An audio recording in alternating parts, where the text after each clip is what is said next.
មកថ្មីទៀតហើយអាចនិយាយបែបនេះបានទៀតអនុរដ្ឋមន្ត្រីក្រសួងការពារជាតិថៃលោកអាដុលប៊ុនធម្មចរិญបានបញ្ជាក់ប្រាប់អ្នកសារព័ត៌មានថៃនៅរសៀលថ្ងៃអាទិត្យទី9វិច្ឆិកាឆ្នាំ2025នេះថាចំពោះសំណុំរឿងប្រាសាទតាក្របីរបស់កម្ពុជានៅពេលបិទបញ្ចប់សង្គ្រាមអ្នកណាកាន់កាប់អ្វីនៅកាន់កាប់នឹងដដែលហើយចំពោះតំបន់ប្រាសាទតាមាន់និងតំបន់ផ្សេងទៀតកងទ័ពថៃអាចនឹងកាន់កាប់បានលោកបានបន្ថែមទៀតថា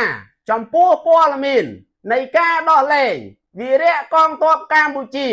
ទាំង18នាក់គឺជាព័ត៌មានដែលកំពុងពិភាក្សាស្ថិតក្នុងកម្រិតរដ្ឋាភិបាលថៃ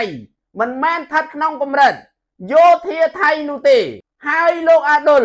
ប៊ុនធម្មចរិญបានសង្កត់ធ្ងន់បន្ថែមទៀតថាចំពោះព័ត៌មានដែលបានចុះផ្សាយកន្លងមកថា